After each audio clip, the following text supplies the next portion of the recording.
प्रिय बंधु, अब तक मेरी पहुंच जहाँ तक है सामुद्रिक शास्त्र में कम समय में अधिक बताने का प्रयास मैंने किया है। ठीक है, एक पवित्र शास्त्र सामुद्रिक शास्त्र अभिषेक तो हो गया। हम कहीं चलते हैं त्योहारों में या किसी की शादी में भाग लेते हैं या बसेसों में चलते हैं या ट्रेनों में चलते हैं। बातों बात आप क्या करते हैं ऐसा प्रश्न किया जाए तो कोई कहे कि मैं ज्योतिष हूँ। ज्योतिष हैं? वाह, बताइए मेरा भाग्य, हाथ फैलाते हैं। अब उस व्यक्ति ने कहा कि मैं ज्योतिष हूँ। ज्योतिष के बारे में जानते हैं, गणना के बारे में। जब उनकी जन्मतिथि नहीं है, जन्म का कोई विवरण ही नहीं है, बिना लग्न कुंडली देखे, बिना एक नक्षत्र आदि का ज्ञान न रहे, हाथ पसारे तो क्या बता सकता है? कुछ नहीं बता सकते। इसलिए मेरा कथन रहा कि ज्योतिष शास्त्र को जो जानते हैं कृपया थोड़ा लघुमात्र सामुद्रिक शास्त्र का ज्ञान भी रखें। जब इस शास्त्र को अगर बुजुर्ग, बड़े, वरिष्ठ ज्योतिषी लोग देखते हैं, उनसे मैं यही प्रार्थना करूंगा कि कम से कम थोड़ा सामुद्रिक शास्त्र भी जाने। जो बेचारे हाथ फैलाए आपके सामने बैठे हैं या खड़े हैं, तो बताओ, अधिकता हाथों से मत भेजिए। सामुद्रिक शास्त्र से भी कभी कभी ऐसे प्रश्न किए जाते हैं, मेरी जन्मतिथि ये है साहब, मेरे बारे में कुछ कहिए। इसे ज्योतिष का ज्ञान नहीं रहता। इसलिए सामुद्रिक जो जानना चाहते हैं, बहुत नहीं, कम से कम थोड़ा लघु भाग ही सही ज्योतिष का ज्ञान भी रखें। कम से कम नक्षत्र, कम से कम ग्रह, ये ज्ञान भी नहीं रहा, नहीं। एक अपूर्व शास्त्र है ये, अतीन्द्रिय शास्त्र है, भविष्य पे निरूपण करने वाला शास्त्र है, सत्य है, तथ्य है, एक अलौकिक शक्ति वाली, यानी एक प्रकार के विज्ञान ही है ये शास्त्र। अलौकिक शक्ति है इस विज्ञान में। इस कारण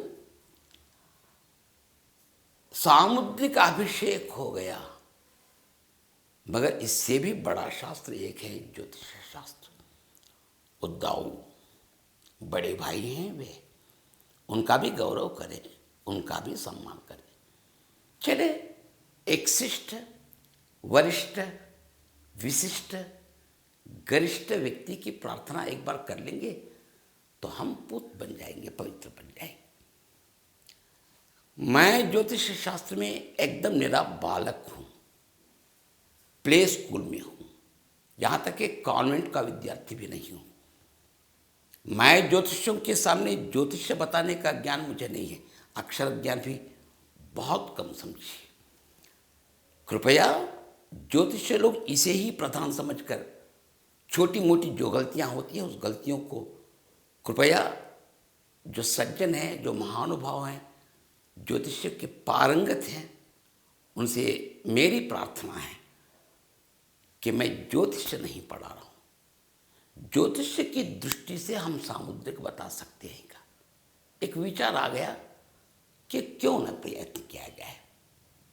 आजकल सप्तांश पद्धति, जिस प्रकार मैंने आयु निर्णय के समय बताया, उस निर्णय से, उस आयु निर्णय काल को लेकर काल को बताएंगे, ये काल अच्छा रहेगा, ये काल बुरा रहेगा, यहाँ जागरूक होकर रहना, यहाँ सतर्क रहना, ये राजमार्ग है, ये कंटक मार्ग है, बताते समय ये गणना उनकी आंखों में नहीं आ रही है। वैसे लोग क्या कर रहे हैं, सामुद्रिक शास्त्र तो देखते हैं किंतु काल गणना ज्योतिष को लेकर चलती है। ऐसे लोग बहुत सारे हैं। ठीक है, उनके भी स्वागत करेंगे। शास्त्र की जितनी वृद्धि हो सके, वही भाषा होती है जो अन्य भाषा को ग्रहण करती है, यानी स्वीकार करती है। हिंदी बोलते हैं, अंग्रेजी के शब्द आते हैं, अंग्रेजी बोलते हैं, दूसरे शब्द का भी आ जाते हैं। तो कितने शब्द ऐसे नहीं, पितृ, पीटर, फादर, फादर, उच्चारण में अंतर। पितृ शब्द तो संस्कृत का है ना। इस प्रकार एक भाषा से दूसरी भाषा मिल जाए का मतलब पूर्ण रूप से मिश्रित नहीं मेरा कथन। इक्के दुक्के शब्दों को लेंगे तो वो जीवित भाषा का लक्षण है। केवल एक ही भाषा में बोलेंगे तो उस भाषा के सिवा दूसरी भाषा नहीं बोलेंगे तो भाषा भी कभी कभी मृत भाषा हो जाएगी।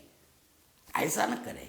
आज संस्कृत पढ़ने से बहुत सारे लोग इसलिए डर रहे हैं कि संस्कृत कठिन भाषा है। संस्कृत अत्यंत सरल भाषा है। उस भाषा सीखेंगे, एक चमत्कार देखेंगे। विश्व भर की भाषाओं के थोड़ा थोड़ा ज्ञान भी मिल जाए, कुछ कुछ शब्द मिलते जुलते रहेंगे कि हाँ यह संस्कृत शब्द का है। लैटिन और संस्कृत ये दो महोन्नत भाषाएं हैं, बहुत ऊंची सीमा तक पहुंचे। आज उसको प्रयोग में नहीं ला रहे हैं, लागू नहीं कर रहे हैं, उसकी ख्याति नहीं है। मिट्टी तो वही है, अन्य भाषाएं प्रतिमाएं हैं। प्रतिमाएं सुंदर दिखाई पड़ती हैं, मिट्टी वैसी नहीं है, मगर मूल मिट्टी ही है। हर किसी प्रधान शास्त्र का, चाहे वो संख्या शास्त्र हो, नाड़ी शास्त्र हो, सामुद्रिक शास्त्र हो, कोई भी शास्त्र हो, अग्रभाग अग्रज का स्थान ज्योतिष का ही है। ज्योतिष को भूलना बहुत बड़ी गलती हो गई। पहले प्रणाम ज्योतिष शास्त्र को कर, तब सामुद्रिक शास्त्र की ओर चलनी है। सामुद्रिक शास्त्र पढ़ते लोग पहले समुद्रेण का प्रणाम किए। भोजराज, सुमंत, कितने महान भाव ने, नारद, प्रहलाद, गर्ग, व्यास, पराशर, कितने नहीं हैं। उतना ही नहीं, कीरो, जर्मनेर, बेनहोम, लॉर्ड बेरेलो, बताया ना मैंने, उनको प्रणाम करके शास्त्र पढ़िए।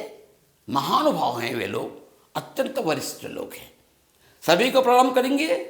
उतने लोगों के सहकार से, अनुभव से आज हमारा भारत सामुद्रिक शास्त्र विराट रूप उसने धारण किया। विशाल रूप है उसका, भीमकाय है।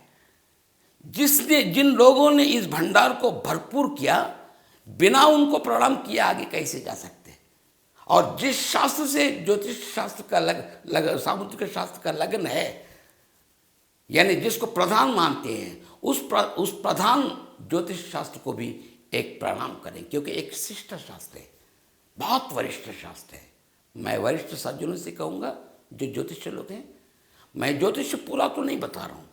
सामुद्रिक लोग अगर ये बताना चाहते हैं, सामुद्रिक शास्त्र के आयनक पहनकर बताइए थोड़ा थोड़ा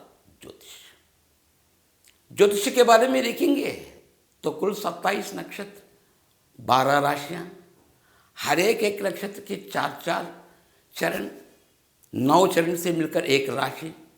कहते हैं कि सूर्य और चंद्र इन दोनों के बीच 12 राशि आ गए, बंटवारा हो गया।